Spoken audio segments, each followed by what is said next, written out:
Hello everyone, welcome to Fisker capital. काफ़ी दिनों से हमारी बातचीत नहीं हुई क्योंकि फिस्कर कैपिटल के अंदर कुछ नए अपडेट्स मैं करने वाला था, अलग अलग हमारे बिजनेस डिविजन्स में, और उसी पे काम चल रहा है। इसकी वजह से वीडियो बनाने का समय नहीं मिल रहा है। सो आपको उसके बारे में भी जल्द कुछ नए अपडेट्स मिलेंगे। आज जो बहुत ज़रूरी था मेरे लिए वीडियो बनाना, उसका रीज़न था स्टॉक मार्केट में आज का फॉल आया है अभी।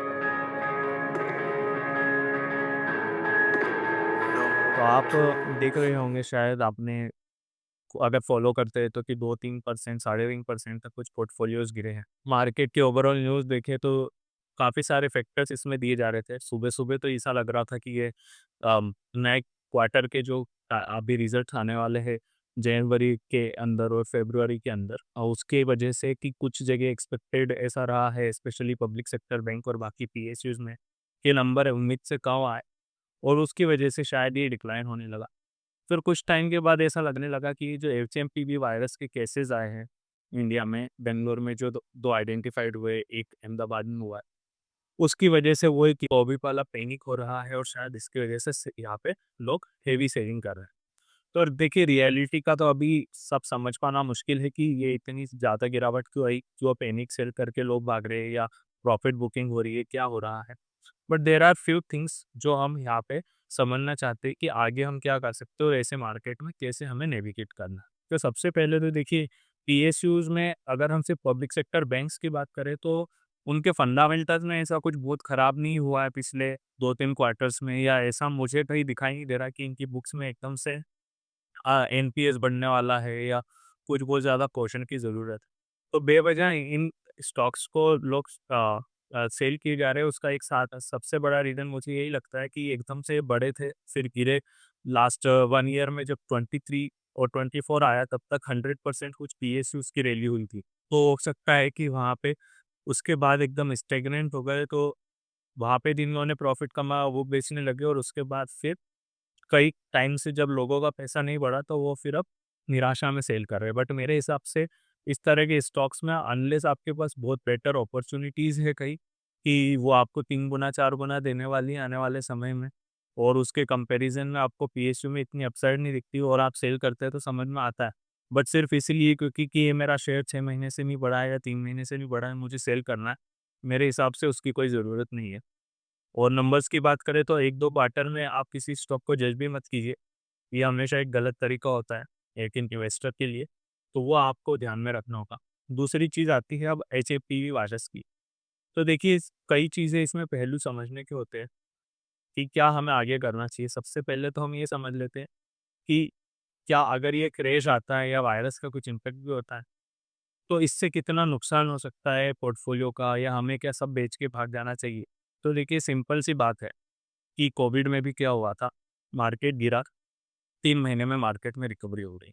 ऐसे पे टाइम पे अपना पोर्टफोलियो पूरा बेच के निकलना इस उम्मीद में कि मार्केट पक्का गिरेगा, वो तो सिर्फ तभी है कि आपको बिल्कुल पता है कि एग्ज़ैक्ट वही होगा जो कोविड के टाइम हुआ था। तो मेरे हिसाब से मार्केट में अगर आपने पैसा काफ़ी सोच समझ के रिसर्च करके लगाया है, तो उसे तो सेल करने का कोई पॉइंट ही नहीं बनता है।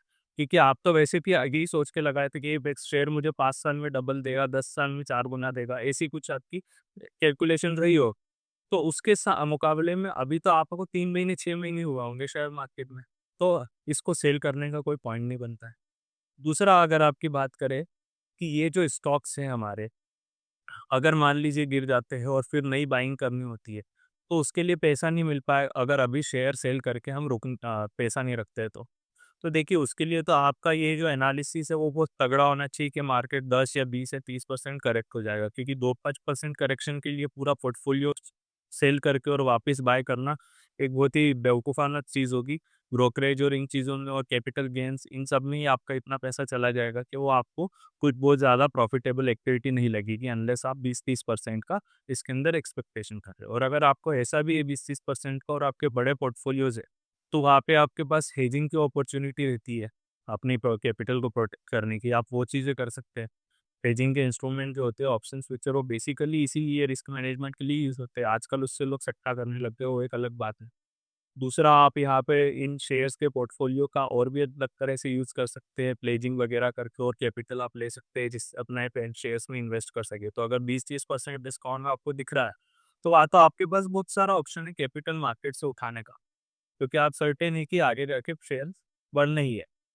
तो ये एक सबसे बड़ी बात है, तो मेरा ये मानना है कि आपको अनलेस कि शेयर में कुछ खराबी दिख रही है, सिर्फ़ इस उम्मीद में कि एचएमपीडी से मार्केट बहुत क्रैश आने वाला है और पैसा निकालो, वो जनरली अवॉइड कीजिएगा। अब बात करते हैं कि मेरा ये भी क्यों रीज़न है कि हमें एचएमपीवी को इतना सीरियसली नहीं लेना चाहिए कि उसकी वजह से हम शेयर सेल कर के निकले।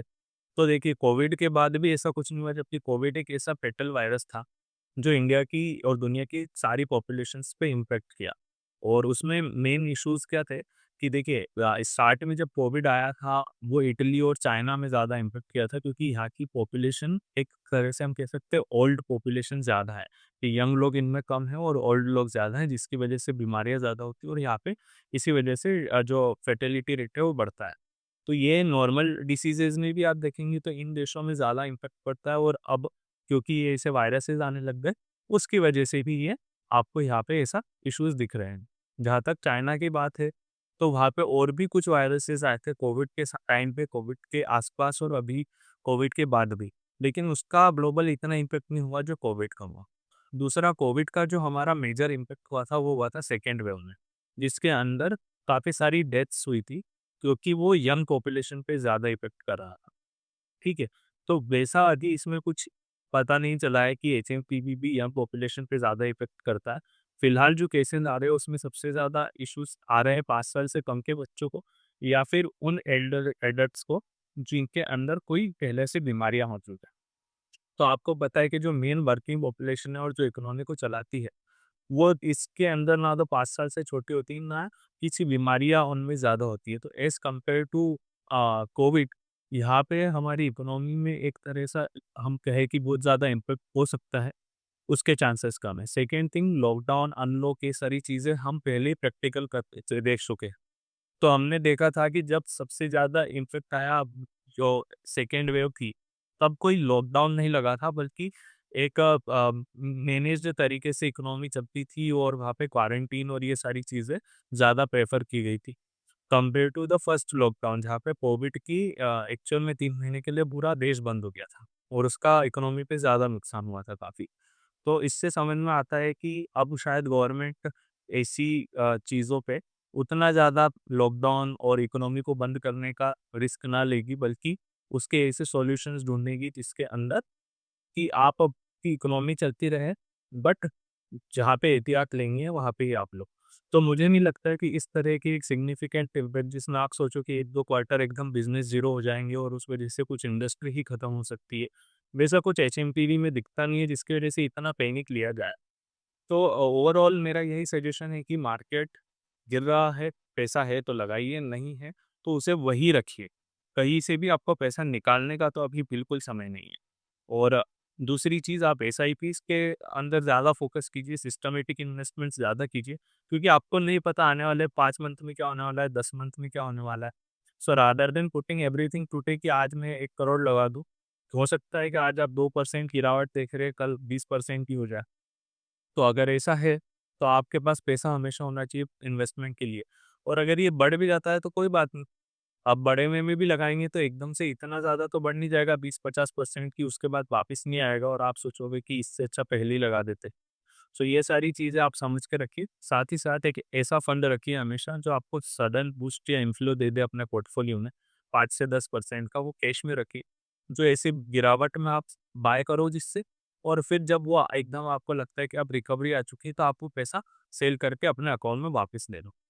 सो यही था आज के वीडियो में फ्रेंड्स। अगर ये वीडियो अच्छा लगा तो ज़्यादा से ज़्यादा लोगों तक शेयर कीजिए। अगर इसमें ऐसी कोई चीज़ है जो मैं कवर नहीं कर पाया और आप उसके बारे में ज़्यादा जानना चाहते हैं, तो प्लीज़ मुझे कमेंट करके बताएं, सो दैट मैं उस पे भी कोई वीडियो बना पाऊँ। और हमारे इस चैनल को सब्सक्राइब करना ना भूलें। इसके अंदर हम स्टॉक मार्केट रिलेटेड हर तरह की इन्फॉर्मेशन आपके साथ शेयर करने की कोशिश करते हैं। Thank you very much.